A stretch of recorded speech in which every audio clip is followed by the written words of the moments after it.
Welcome to Cybersecurity Awareness TV, episode number 428, recorded April 22nd, 2023. My name is Mack Jackson Jr. I'm your cybersecurity consultant and researcher. If this is the first time you have seen my show, on Cybersecurity Awareness TV, we are dedicated to help you stay informed and protect you from the day's digital world. I discuss cybersecurity awareness news, interviews, and tips that you can use today to protect yourself from the fastest growing crimes of the 21st century. I would like to thank everyone who supported our show, Cybersecurity Awareness TV, to help us bring this message to the public. Our listeners come from all around the world, stressing the points of cybersecurity and be able to bring information to you. That's what we do here on Cybersecurity Awareness TV.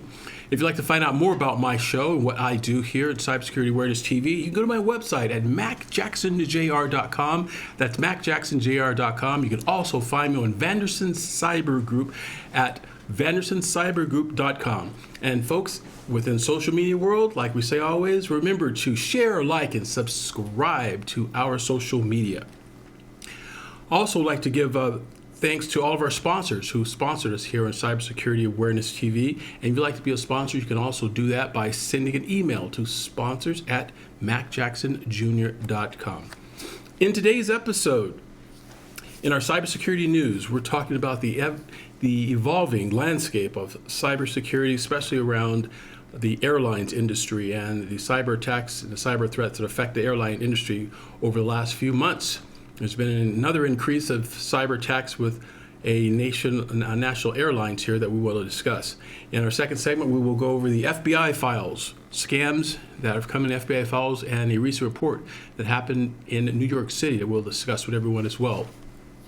And in our business segment, Business and Productivity, I have a guest that will be joining me, Chrystina Katz from Gutsy Travels too. So definitely stay tuned for that as well. In our first segment, the evolving landscape of airline cybersecurity threats. Here in Cybersecurity Awareness TV, for the last few months, we have talked about cyber attacks and how recently there's been airlines that have faced shutdowns where thousands of flights have been canceled. And the so-called reasons why these cancellations happen is because there has been a problem in the computer systems, right, that shut down and canceled flights departing and arriving at airports across the country, causing many tremendous delays.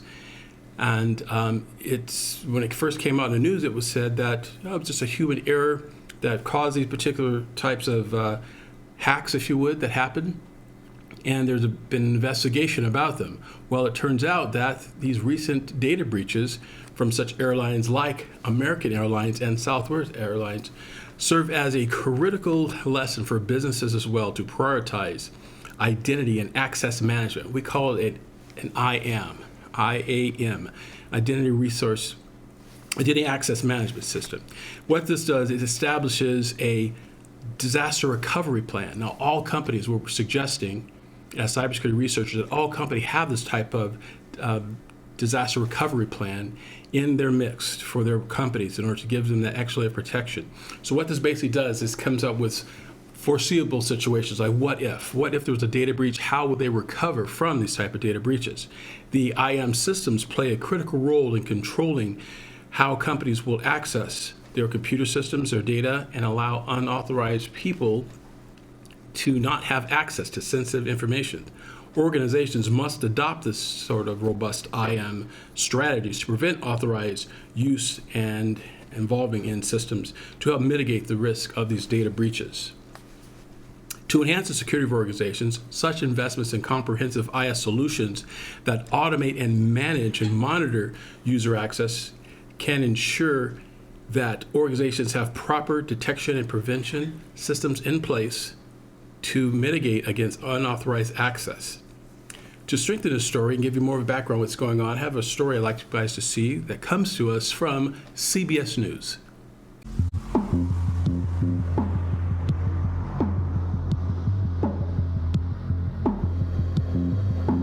If you're a flyer of American Airlines, listen up.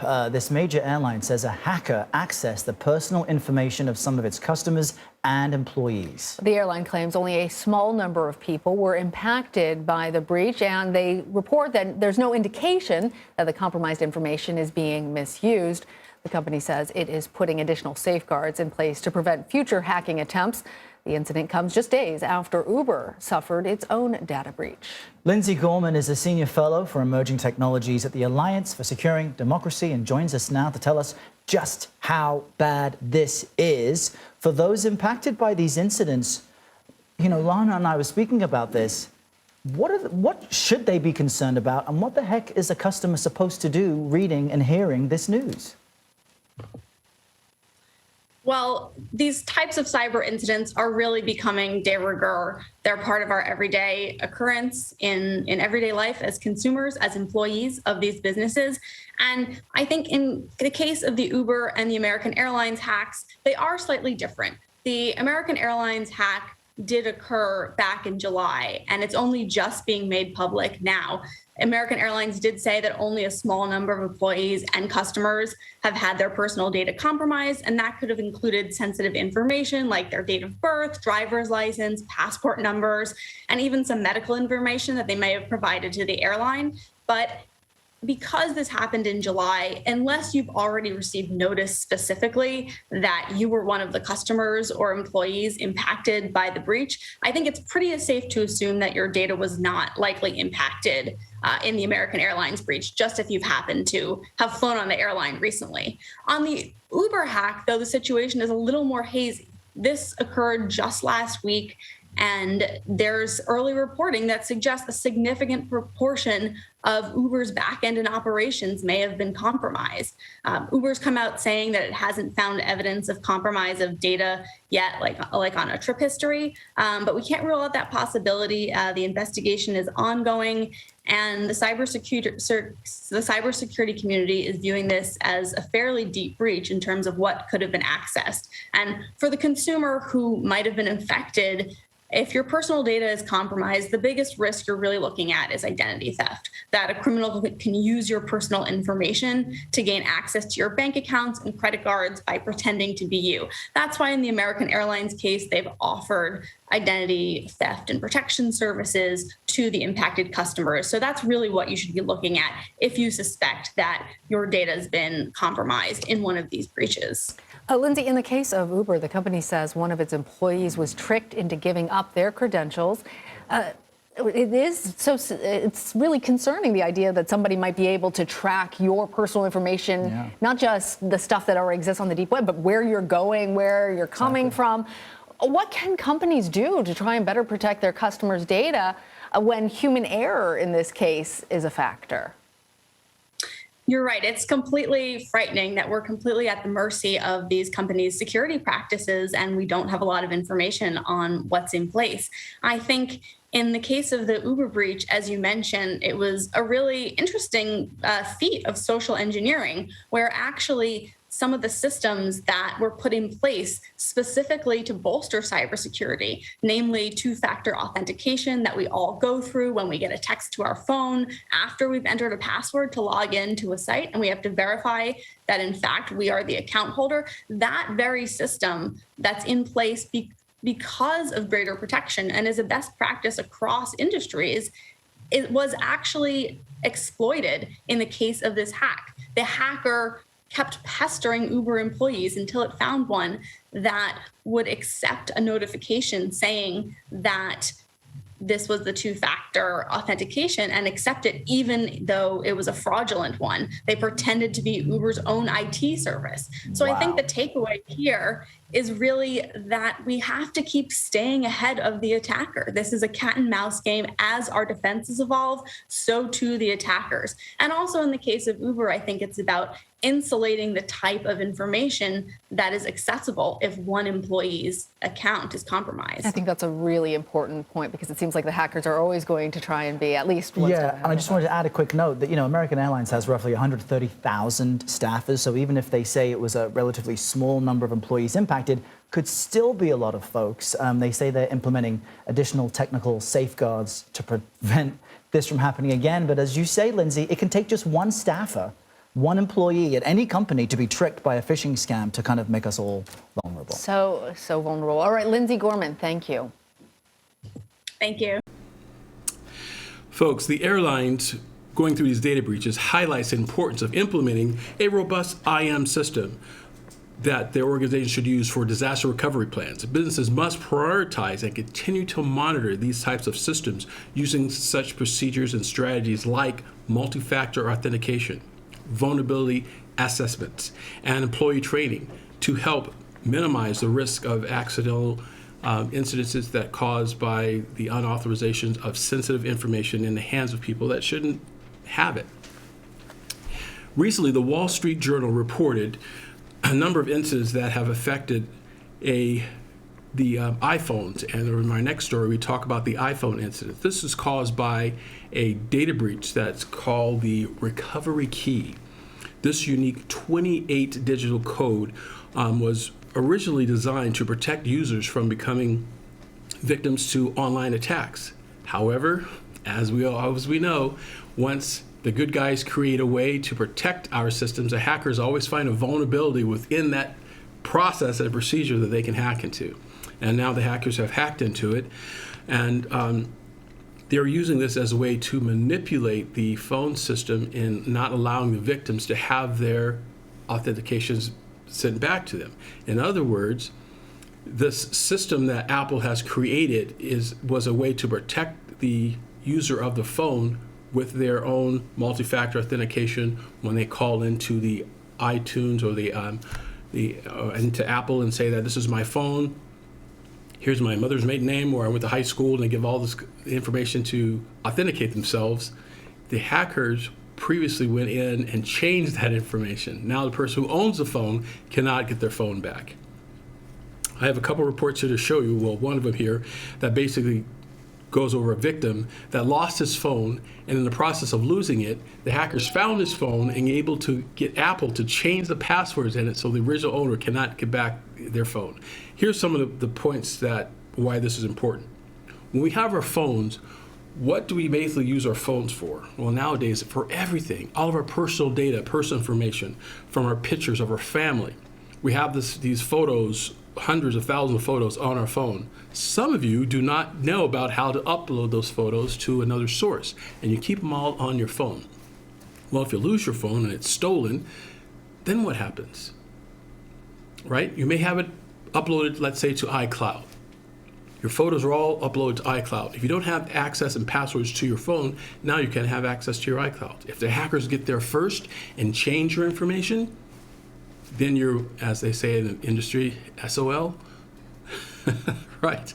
Here's a story that I'd like to emphasize this point for you, coming to us from Good Morning America.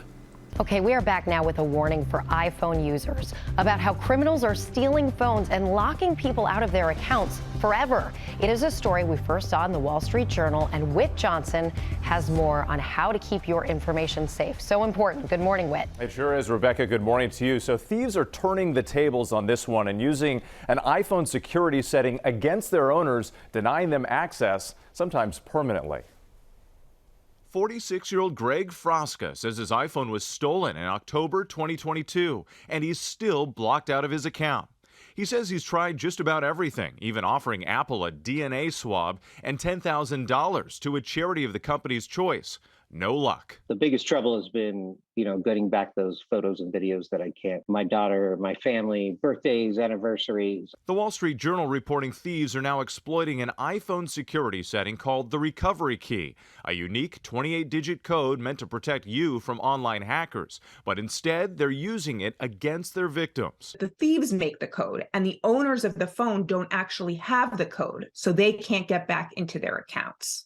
Once a thief has access to your phone's passcode, they can easily go in, change your Apple ID password, and enable the recovery key themselves. They call Apple, and Apple says, sorry, we need that recovery key to get you back into your account. Now you're locked out, and without that key, it's almost impossible to regain control of your account, making sensitive features like Apple Pay and financial apps incredibly vulnerable. Once your phone is unlocked, you have essentially unlocked probably the keys to your personal kingdom. Once that happened, anything could happen. Apple saying in a statement, "We sympathize with people who have had this experience, and we take all attacks on our users very seriously, no matter how rare. We work tirelessly every day to protect our users' accounts and data, and are always investigating additional protections against emerging threats like this one."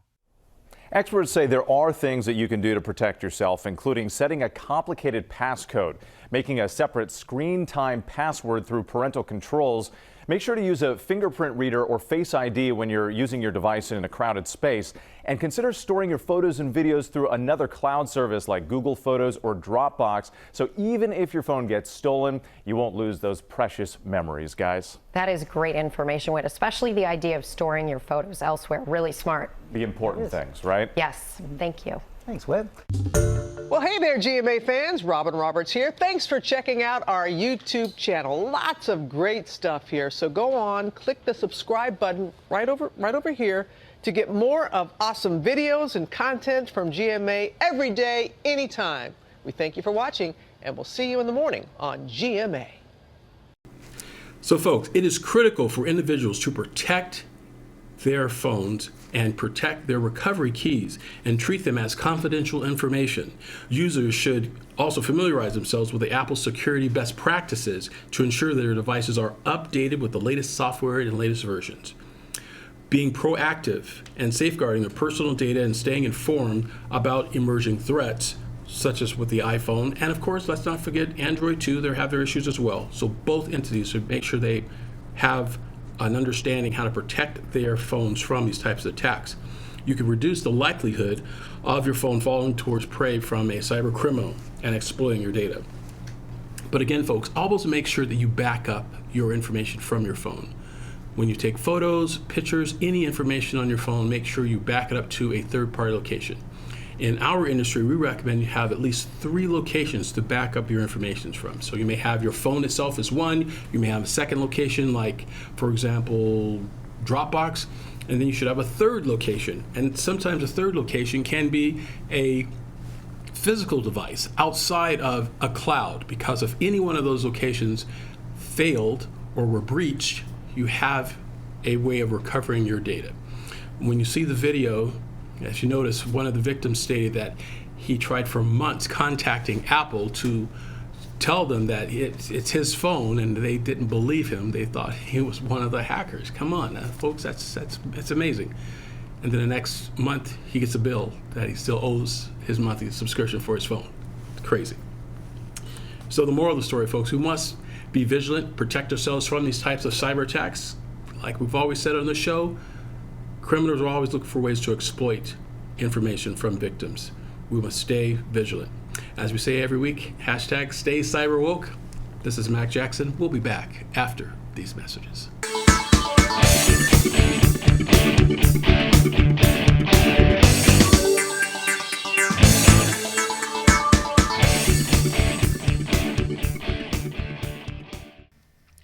Hello, folks. This is Mack Jackson Jr. from Vanderson Cyber Group.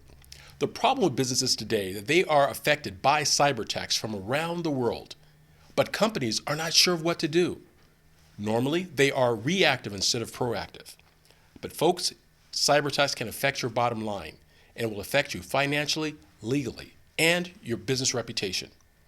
Here at Vanderson Cyber Group, we can help you develop a policy by training your employees on what to do if they are involved in a cyber attack and how to mitigate it and fight against it. Folks, we call it here hashtag stay cyber woke. And that's Vanderson Cyber Group here in Las Vegas and around the world. You can reach me, folks, at vandersoncybergroup.com or my website, mackjacksonjr.com as well. Here locally, 702-868-0808. Give us a call today, folks. We must fight back.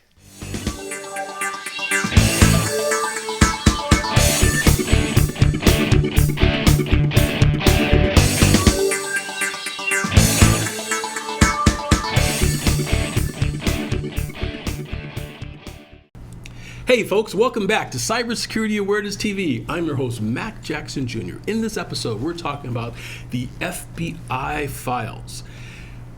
The FBI, folks, recently announced they arrested 2 individuals and charged them with operating an illegal police station. Yes, that's right, folks. An illegal police station was being operations through and for the Chinese government. Yes, that's right, in Lower Manhattan. In a press conference, the federal agencies asserts that there was an operation of a illegal police station in a neighborhood, and the information they would gather in this illegal police station was to interrogate individuals that were anti-government of China, but they're doing it in our state. So now the federal government has deemed this organization, this fake police station, to be a definitely national security risk. The authorities suspected that these individuals had this activity of doing surveillance and intelligence for the Chinese government on American soil. Definitely, folks, outrageous.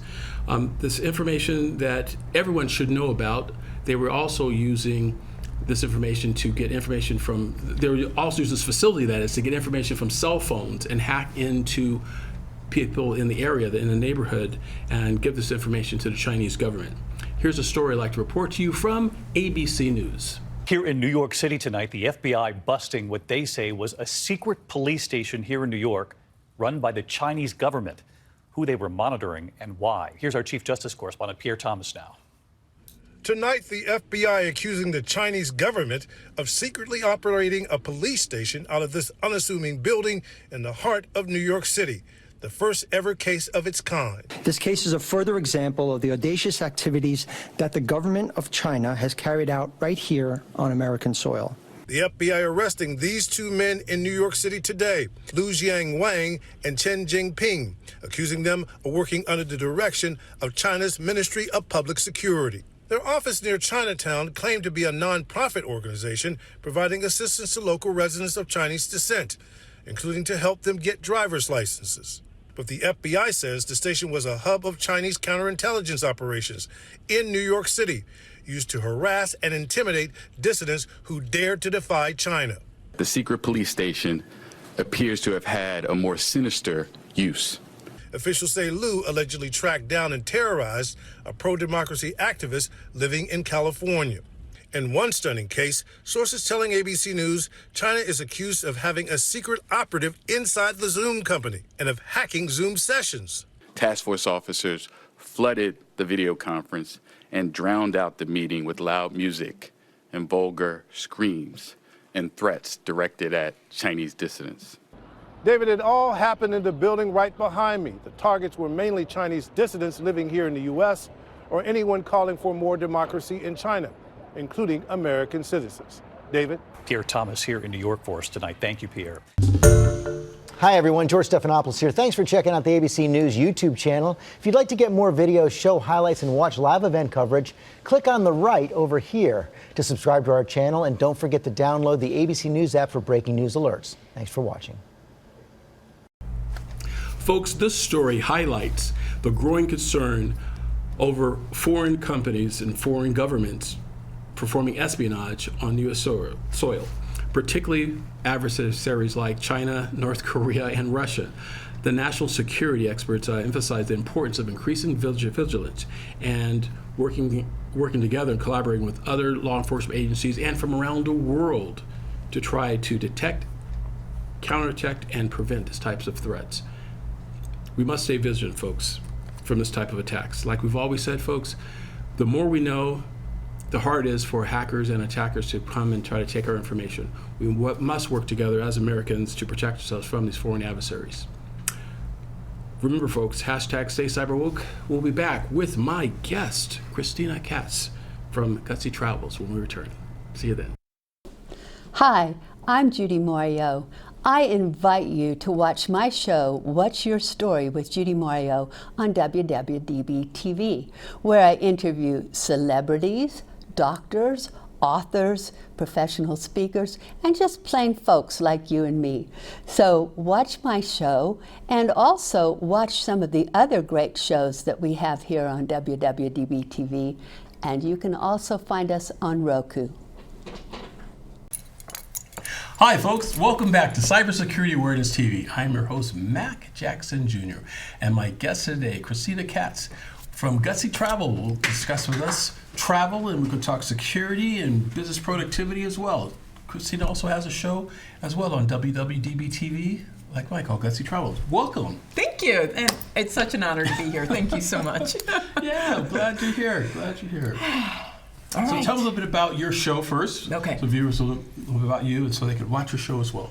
All right, so Gutsy Travels is a travel talk show where I go on location. So it's not via Zoom, but on location. Nice. And I get to hear stories from really gutsy people so that we can inspire others to be gutsy in their own lives. I like that. Being brave, bold, gutsy, and it may be to get out of bad situations, follow their dream, overcome different obstacles.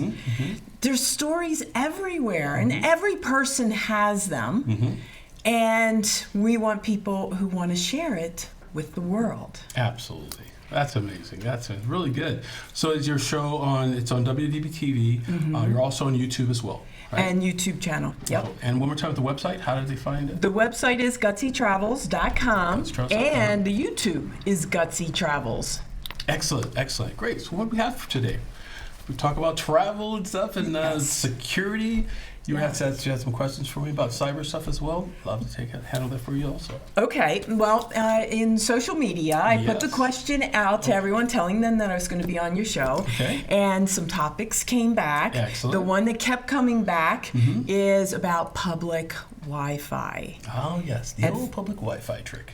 And for myself, I already know not use public Wi-Fi. Right.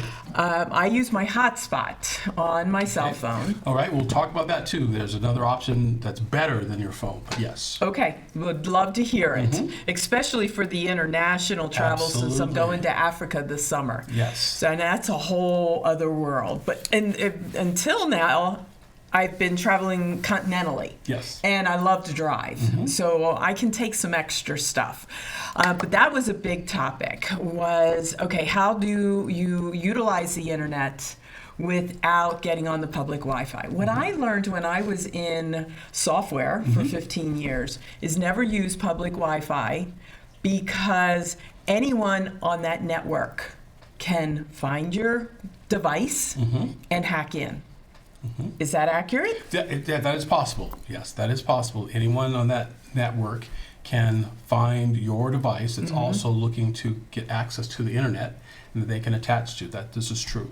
So having your own private hotspot is the better way. And we can do that right on our phone or a separate device. Correct. The difference is when you're on your phone, you think about, you have your data that's coming in, and you also have your phone signals that are coming from your ISP, right? Right. Then you have sometimes it can clash of what signal gets priority.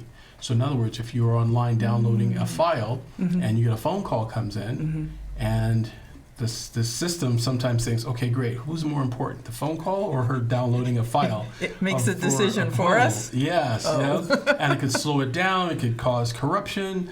So now it's best to separate the two. So get a jetpack. A jetpack or a MiFi, they're called. Okay. Your own private hotspots. Okay. And these devices can have up to 5 to 15 different connections depending upon the type that you get. Okay. But what's nice about it as well is that your phone could also hop onto that device to use. And it's a different number, different cell number? Well, it doesn't use, yes, correct. Different cell number, but the cell number that you won't use. A lot of people see that. They'll see their bill and think, oh, I got the cell number, but I never use it. The phone companies will give you a cell number. It's connected to your MiFi or your hotspot device, but you don't really call that number. It's just a way of giving you an account just number. For that Yes, access point. And it's definitely good to have. You have your own password with it as well. So when you travel, you're at a hotel, coffee shop, or even at the airport waiting for your plane, and I'd rather hook up from that hotspot versus using the airport's hotspot or anything like that. Right. And that came up in social media about how do I access, or one person, Michelle, told us that her passwords were stolen when she was on a public Wi-Fi at an airport. So can you, because you're the security expert, can you tell everyone what is it with the public Wi-Fi that we should not, why shouldn't we use it? Well, again, like we mentioned before, when you're on a public Wi-Fi, everybody is sharing the same access point to get to the internet. And so everyone can see everybody else. So have your own private one, can avoid that. Okay. But also, let's back up a little bit. There's even one that's more important before you even get to the airport. When you have your phone in your purse or in your back pocket or in your car, and you travel from point A to point V, if you don't turn off your Wi-Fi on your phone, think about how many times your phone is trying to jump on other person's internet access points. Oh, wow. We did a little survey here in Vegas from Boulder City to Aliente and came up with close to 200. We stopped counting. It was really amazing to see how the phone was trying, and your phone doesn't know that the hotspot is trying to jump onto while you're at a stoplight, and there's an apartment complex right on the corner, that there's a hacker, a person that's a hacker or a bad person, you never know. But they're basically, they can have a Wi-Fi device that's listening. Your phone sees it thinking, okay, great, I need to jump on this to verify your flight information and your credit card while you're in your car, not even knowing it. That's why I recommend people to turn off the Wi-Fi on your phone while you travel. Only trust the Wi-Fi on your phone. Have it on when you're in the domain of your home or your business. Or using your own hotspot. Or using your own hotspot. All right. Yes, that's very, very important. Good, because that was a big one that kept coming up. Yes. Another one was, and I don't do it myself, is when wanting to charge, not using those charging stations that you can find in parks, you can find them in airports, you can find them in, I've seen them in coffee shops, malls, etc., is to only plug into the wall. Yeah, so it's interesting. We tell our folks to plug into the wall. We use it in a phone because, like, say your little device here. So you have an end here, right? You have a USB end and a phone and a part for your phone. So when you plug the USB into the phone charger within an establishment, you don't know what's on the other side of that box or that wall. Right. You're assuming that it's being protected, it's covered. You don't really know that, right? Someone else that's 10 feet away could plug their power one in or the data transfer cord in. Or there's also ones that look like this have been hacked, that when it plugs into the line of a organization to be charged, the other end's plugged into their laptop. They're actually sniffing out other ports along the way to see which ones that are plugged in there that are data. Wow. So they literally can siphon information from your smartphone, your smart device, while it's sitting there being charged at one of the ports, and they're somewhere in the building. See, that's crazy to me. Now, so what I have learned is that there's data. Yes. And then there's power only. Power, yes. And now that I know that, this way I can use this for power only. And I do tend to use the ones that just plug into the wall, the electric. I didn't bring it over with me. Yes. Whereas this is when I do want to transfer data. Is there any more you can tell us? And that's very good. That's a very, very good point. So let's add to your point there. Let's say you're in your office, right, and you have your desktop there or your laptop, and your phone battery runs low. How do you charge your phone with that scenario, right? You take one of the power, right, and you plug it into your phone. Then you take this in, you plug it into what? The laptop, I have done it into the laptop. Right, they plug into laptop. That's one of the new regulations that a lot of organizations are putting into their frameworks as security violations. Because what happens is hackers are targeting individuals who work for a company, right? Big company. Through social media, they target them. And by targeting them, that individual who works for an organization, they could possibly contaminate their smartphone. Oh. Their smartphone, right? Away from the network. So now you go into work. Okay.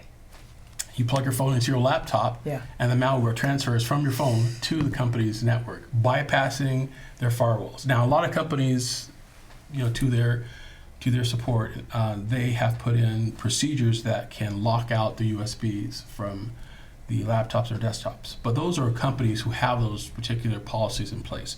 There are other companies who do not. Matter of fact, they're probably just hearing it the first time you and I are talking about it like this, right? They're small businesses, they aren't thinking about that. A policy for their employees with their laptops. And what about the employees who are working from home? Bring their own laptops, right? There's a BYOD policy. They'll plug it in because they're at home, they'll plug their phones into their to charge. So for them, it's kind of the opposite than at the airports.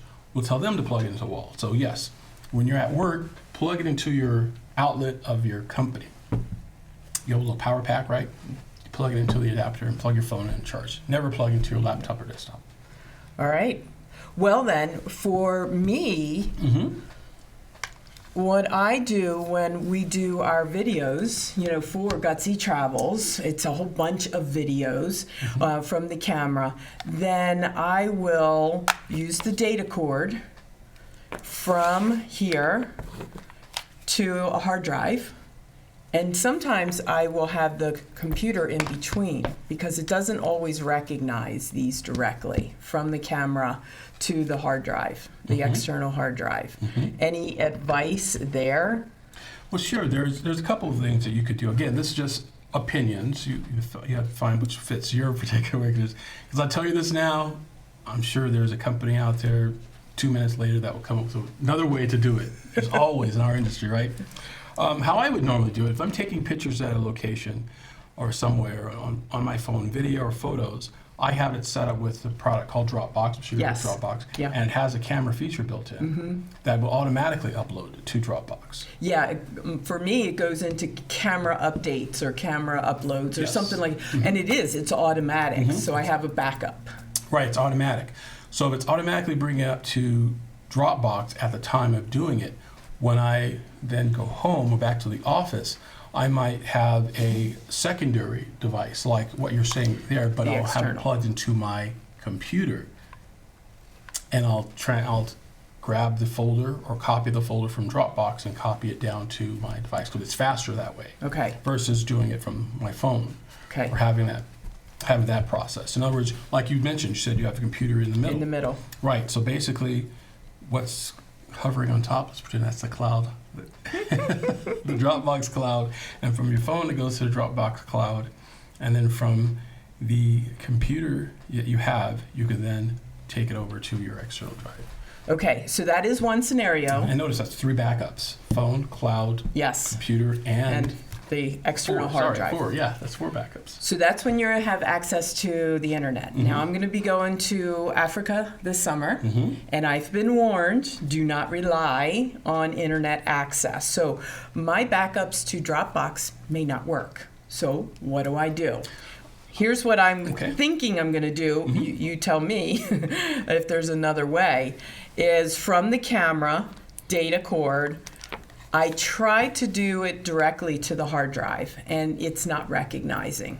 So there's something is not aligned. So that's why I've been doing the computer in between. Is there, again, no Dropbox because no internet. This way I'm getting it off the cameras and onto the external. How about the computer in the middle, from the phone to the computer? And then from the computer to the this. That's what I have in mind now. And that was, shout out to Morgan of Recompute in Bozeman, Montana. She's the one that said, this is a data cord, only a data cord, and this works. So to me, this feels precious because not all of it, this was not easy to find. That's true. That's true. It's something that's changing with the technology there because it looks just like a regular cord. So it does. The same. But yet this transfers data, this one does not. Took a little while to figure that out. Do you have any other suggestions when you don't have the internet? When you don't have the internet, other suggestions, those are the 3. From your phone to the computer, and then from the computer to an external device. Because now you have 3 layers. And what's really nice about it is when you do have internet access, your phone will automatically, and your laptop, will automatically sync with Dropbox when you do have internet access back again. So therefore, it will make another backup for you. Yeah. It's like no internet. That'll be weird. I would also yeah, that's a good point. Have you looked at any other sites regarding internet access from your ISP, like Verizon or AT&T or T-Mobile? What do they have as far as coverage within the continent of Africa? I have not yet. It's not until July, and that is on my June list of to-dos. To get ready for the trip is, what do we have to do with my account? Because I have Verizon. So what do we have to do with my account so that I can have access, roaming, et cetera, whatever the verbiage will be. Yeah, because now there's satellites all over the world, so having internet access should be available everywhere. But just making sure that your ISP, Verizon as you say, has access for it, so you can have access to it. As well as, speaking of data, what about a regular phone call? Be able to use your phone too, right? You got to make sure you can use that as well, right? So you may have to have a maybe different phone or change the SIM card in your phone. Okay, I can check into that. Yeah. One of the people, so I have an interview for Gutsy Travels in Zambia, and then one in Tanzania. And the person in Tanzania, she is able to communicate with me on a regular basis now via Messenger, Facebook Messenger. Nice. So we do that. And someone else that I'm talking to in Johannesburg, we talk via WhatsApp. And we can do the video with WhatsApp. Even when they have brownouts there with the electric going down for a few hours, we've been on WhatsApp talking to each other. So it is finding these different avenues of communication. Any advice from you from a security perspective, WhatsApp, Messenger, et cetera? Just be careful, especially with WhatsApp, all those particular types of applications. We've done stories here on our show about WhatsApp. They've had data breaches in the past before, so just make sure while you're talking to someone or you're online, not to give out personal identifiable information. About this is Katz. I'm at this at this hotel right now, and I'm taking a bubble bath, and it's 8 o'clock at night. You don't want to tell people that because they hack into your account, they'll know that what hotel you're in. And then they'll do things like send information out to your friends in the States saying, "Hi, this is Kathy Katz, and I am stuck here in Zambia, and I need to have $50 to help me get out of jail." That's crazy. Send it to my WhatsApp account or Vimeo account, right? And because you're a public figure like I am, our voices are already on the internet using AI. Sounds just like you, looks like you, and it goes to your friends and family. And it's called virtual kidnapping, right? And because you're out of town. And I know and you're talking about it, right? I'm going to be out of town, so they know that you're out of town. So it's best to use your social media like you're doing to keep in touch with your fans, let them know that everything's that's cool. This is Kathy, this is Chrystina, and everything's cool. What we got, that I'm doing right now, so you're safe. Because the bad guys will see that thing. Oh, good opportunity time to see that she's not. Especially overseas, different country. Different continent. You never know. You got to be. We have to be careful. Yeah, you do. To think ahead for everything. You do, absolutely.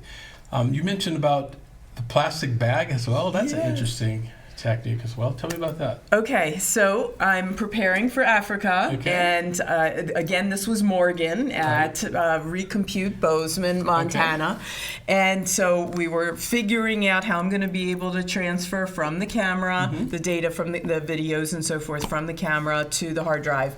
We figured that out, and then I mentioned, it is Africa, etc. I said, is there anything else I should be more aware of with my devices?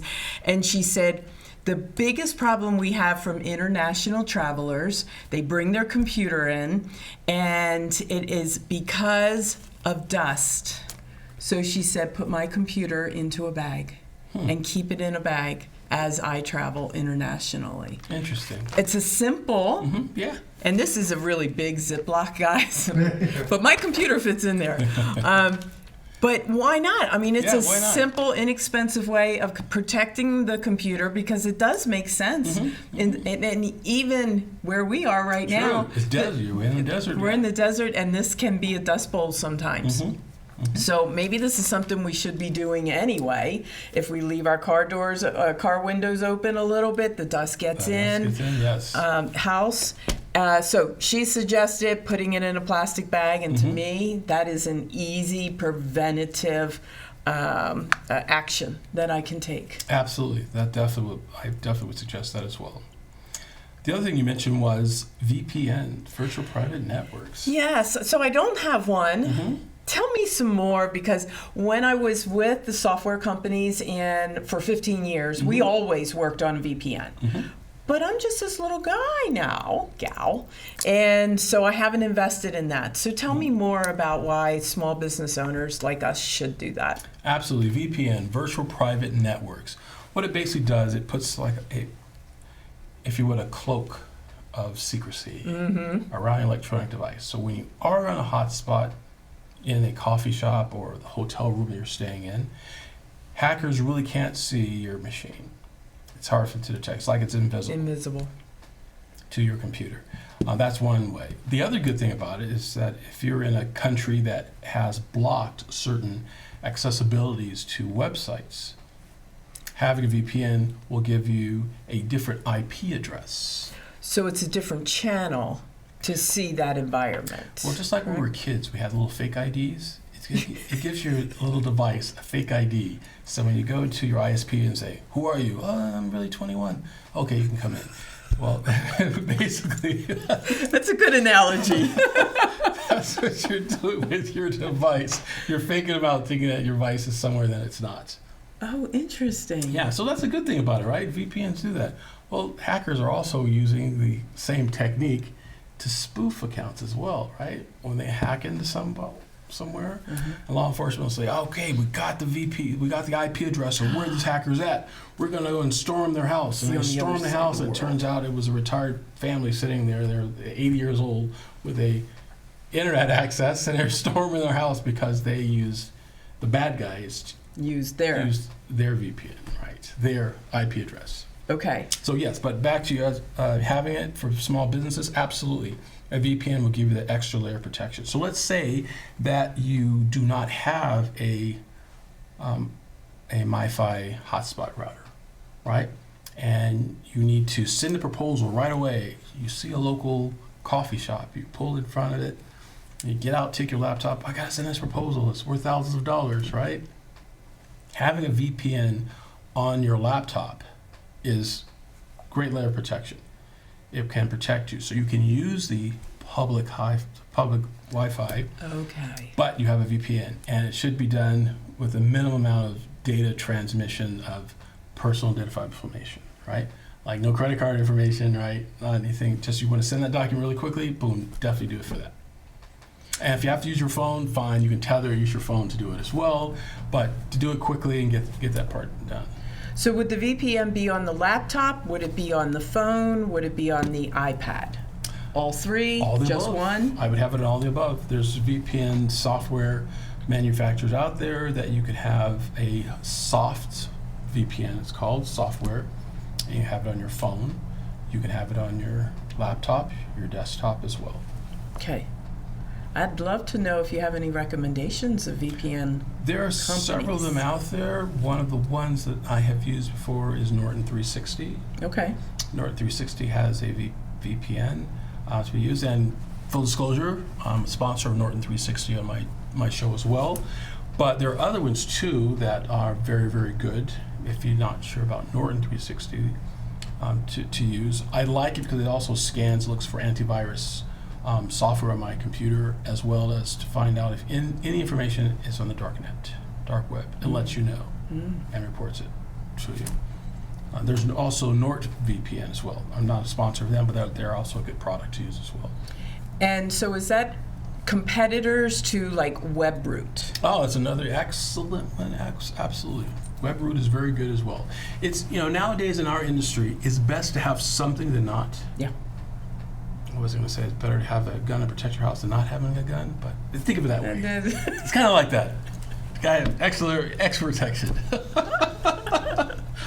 I gotcha. Yes, it's better to have something versus nothing. So yes, having any of those VPN software applications, they all have shown to have some form of protection. Nothing's 100%, in other words. Yeah. But it's best to have something versus nothing.